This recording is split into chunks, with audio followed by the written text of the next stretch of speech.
ayun, nandito na tayo sa Bicol, ano? Nakalanding na yung airplane natin. Eh, yun ba yun, no? Punta tayo sa project natin dito. Let's go, let's go. Sunduin ako dito ni Kuya sa airport. Sana nandyan na siya. Ako'y naunang bumaba, oh. Katabi ko yung mga stewardess kanina.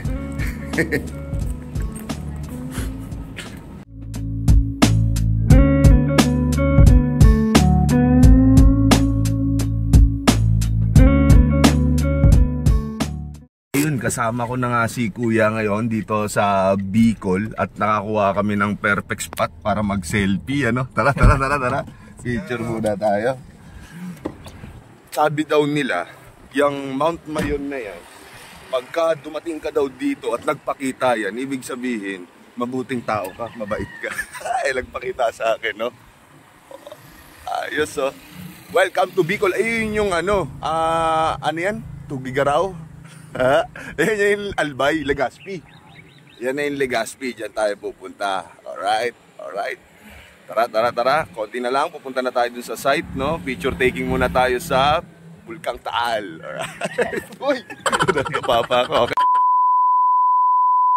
Pumunta muna kami dito sa City Hardware, no? City Hardware sa Albay. Bibili muna kami ng mga handle.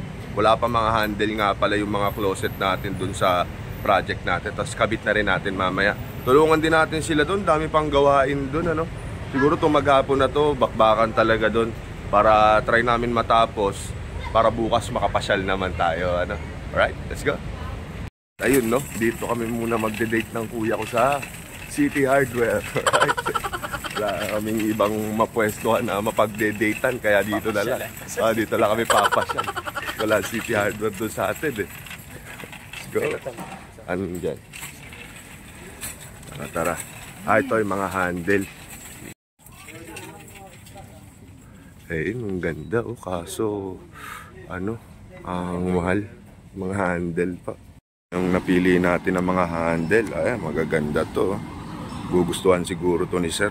Alright. Macho.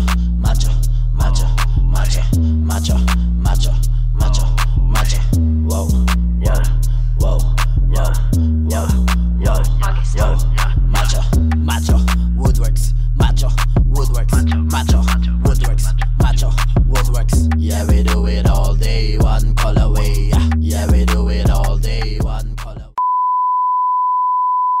At ayun nga, pagkatapos namin kumain ng tanghalian, nakapasyal kami dito, yung may logo ng Legazpi. Tapos, napakabait ng Mayon, nagpakita siya, hindi mawawala ang picture-picture, photographer of the day. Yes, si Uncle. Ayan, nagpakita yung Bulkang Mayon. Alright, nandito kami ngayon sa Legazpi, Albay, Bicol Region. Geng! Picture-picture. Alright. Selfie, pang Maidi. Alright, balik na kami sa site. Salamat po. Thank you. Kamusta kayong lahat dyan? Ito na yung ano natin, last day na ngayon dito sa Bicol Project. Wala tayo masyadong clip kasi 2 araw lang ako nag-stay dito. Kahapon at saka ngayon. Pero pakikita ko sa inyo yung mga ibang b-roll ng bawat area natin. Tapos ngayon, pakita ko sa inyo, ang project pala natin dito ay 4 na closet lang. Ay, hindi 5. Bali 5 closet. Walk-in closet sa taas, tapos dito sa basement. Sa room 1, room 2, 3, tsaka 4. Yun lang ang pinagawa sa atin ng client natin dito dahil gusto niya daw munang i-testing ang ating quality. Hindi pa natin nakukuha yung kitchen. Bodega pa yung kitchen ngayon na looking forward na makapasa tayo kay boss. Tayo pa rin na makagawa ng kitchen dito. Kaya babalik pa tayo dito sa Bicol. Magkakaroon pa ulit tayo ng another project dito sana, no? Kasi maganda dito, pilatom dito kasi andito ang aking kuya, siya nagmamanage ng mga project dito. Siya na rin ang nag-site visit nito, siya nagsukat niyan, siya nag-organize itong project na to. Tapos nagpunta lang din ako para at least mamit yung client at makapaglabas din ang video, no? So ngayon, tara, isa-isahin natin yung mga project natin. Room 1 muna tayo. Ito yung room 1. Sobrang simple lang ng mga closet natin, isang habala. Tapos papansin niyo yung mga kulay. Medyo yung mga napiling kulay ng client natin. Every room, iba-iba yung kulay. Tapos ito, yan. Ito may mga atake dito. ginamit natin yung hinges dito, yung nabubuksan ba ito, kasi meron tayo mga pull-out ang gusto niya sa mga shelves, no? Pero nga naman natin.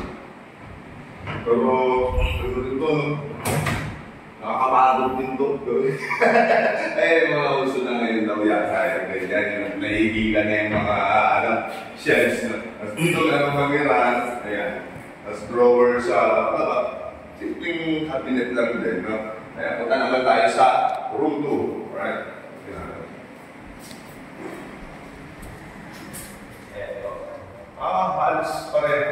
Halos pares pala ng kulay yung room 1 tsaka room 2, ano? Pwede lang din. Ayan, nabubuksan din siya. Tapos may mga pull-out din na shelves, ano? Sort of ceiling, mga cabinet natin, may pasya. Pag wala yung dalawang cabinet, kaya okay, malaking hangeran. Parehas lang ng color scheme yung dalawa. Kapag nalito ko, ba't apat? Eh, takto lang yung kulay. Tara, dito tayo sa isa. Let's go. Ito yung atake ng bahay nila dito. Talagang medyo kakaiba, no? May ano sila. Iba yung concept talaga ng bahay nila. Kasi mga solid na kami talaga. Sana pwede na dito pumasok. Tapos, may ilaw dito. Ano po? Meron. Meron na sa switch. Yeah. Ayun, okay. Tara. Tara na, may ilaw na pala. Ito yung room 3. Big room. Open lang to. Supposedly, may open man yan. Kaya yung mga on the spot na nag-echo. Okay na yung audio natin. Pagkabukas, nag-echo talaga. Okay lang.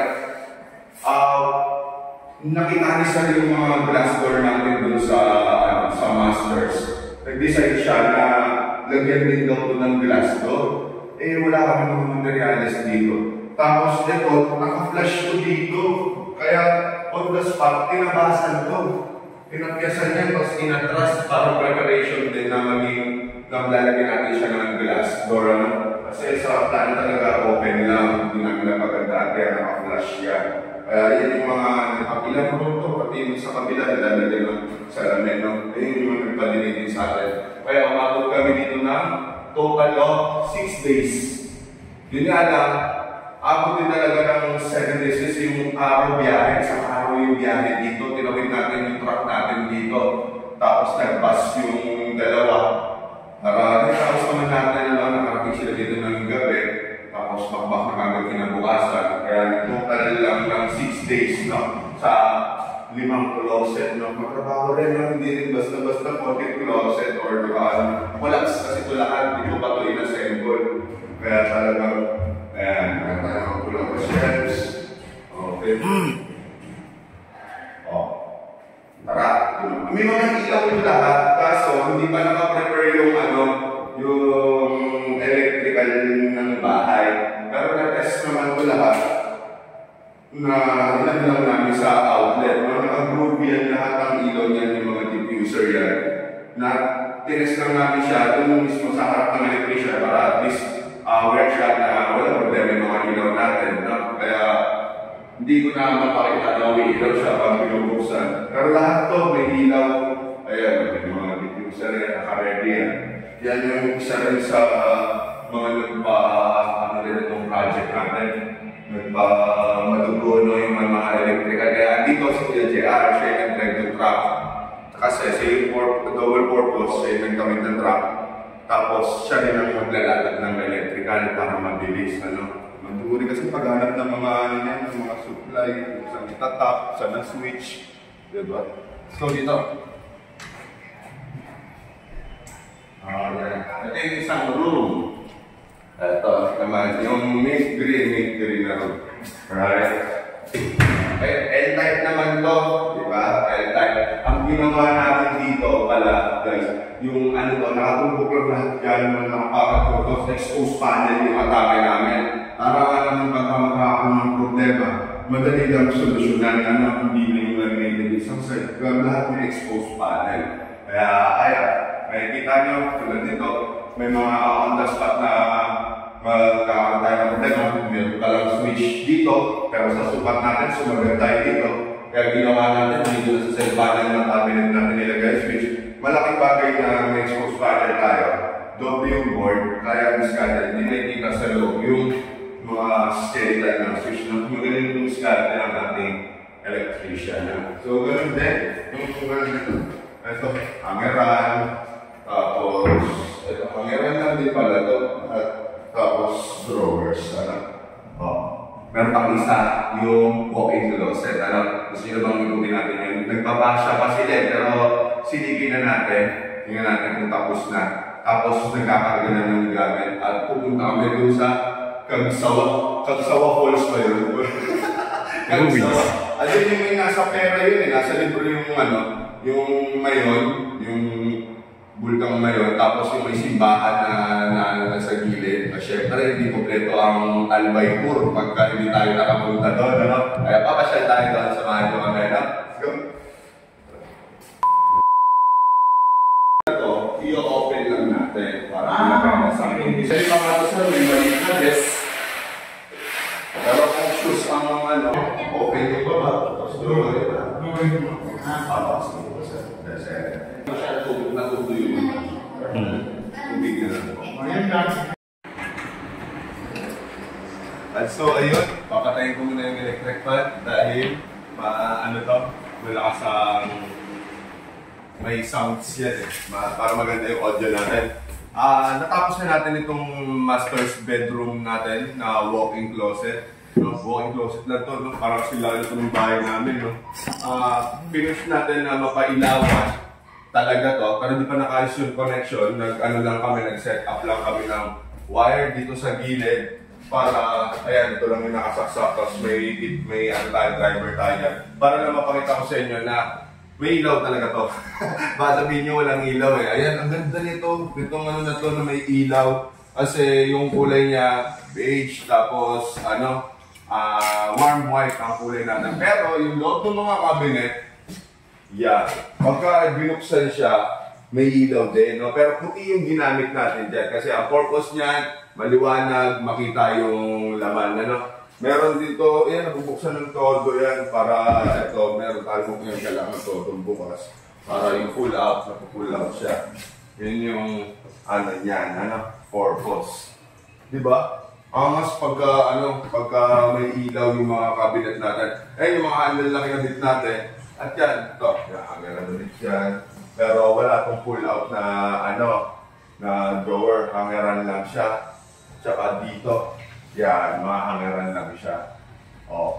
Diba? Napakasimple lang nung walk-in closet natin, pero malaki to. Malaki. Kaya ang ganda ng mga bitaw ng ilaw talaga. Kaya yung may vlog to kanina na wala pang ilaw kasi iba talaga to na ma-videohan na may ilaw. Nakapagpa-picture pa pala kami kay Sir. Ayan yung picture namin kay Sir. Dumating siya kanina hindi pa tapos. Kaya ayan, yan yung itsura kanina nung project nung dumating si Boss. Although okay na rin naman siguro kay Sir, wala naman na siyang masyadong, wala naman ng punch list. Tapos babalik kami dahil marami siyang mga pinapadagdag. Dito, maglalagay daw ng shoe rack. Tapos lahat ng room, gagawan din ng mga shoe rack. Mabali naman sa Bicol na ang dala namin ay shoe rack. Tapos na sa banyan, Ano na sa banyan, okay. So ayan, cabinet na taas, lift up. Sobrang simpleng cabinet lang din. Single tone, naging two-tone lang siya dahil sa black concept natin na mga handle. Tapos ang mga handle black na profile pala, na aluminum profile. Kasi ito, halos pinarehas lang natin siya para hindi takaw eksena yung mga handle natin. Halos ka. Yeah, di ba? Ganda. Feeling designer. Hindi, kinopya lang namin ito doon sa sinend nila na design. Joke lang. Okay, ito yung project natin sa Bicol. Looking forward na makakuha pa tayo ng mga maraming project dito sa Bicol. Magsa-site visit sa inyo pag may mga project tayo sa Bicol ay si Kuya Bok. Siya yung dito, in charge dito sa Bicol region. Alright? Tapos, fabricate namin sa shop, dadalhin namin ang truck namin dito, and then gagawin natin yung mga project nyo, kahit nasa Bicol kayo. Maraming salamat sa panonood. Huwag nyo rin kalimutan syempre mag-subscribe, para palagi tayong may mga bagong video mapanood nyo. Maraming salamat sa panonood. Mabot kayo sa dulo na to. See you guys next time. Babiyahin kami. Hindi pa tapos. Samahan nyo kami, mag-picture taking kami dun sa Kagsawa Falls. Let's go! Nagpi-picture pa rin, syempre, no? Sinong photographer? Si Chloe. Bili kami ng tig-isang sombrero, syempre, para maangas. So, ayun, uuwi na yung truck natin. Sa sombrero ko. Bili natin kay nanay kanina. Uwi na yung truck. Ayan yung sitwasyon ng truck ngayon. Parang magdi-deliver lang ulit, no? Daming dala, daming gamit, no? Susugal yung yung tropa, gusto daw mag-adventure na dito daw sila sasakay sa likod ng truck. Bubuksan lang daw yung bahala kayo. Sabi ko, pag naalangan kayo, mag-bus kayo, sunduin sa turbina. Pero sila, may trip sila, may mga toyo itong mga to. Gusto daw nila sama-sama daw sila sa truck. Ayun. Diyan nila. Tinawid kasi namin yung truck dito sa Bicol. Ayan. Good luck. Alright. Nandiyan sila, nasa gilid sila ng truck. Kaway mula. Paano lang kayo. Pero ayos ko naman, yung setup ng loob nila. Maluwag na wala akong bad pa. Ayun, ayan. Tara na.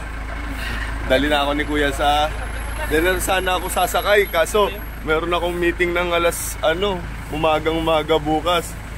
Kaya, mag-airplane pa rin ako pa uwi. Sige na, sipat na kayo. Wala kayo nakalimutan?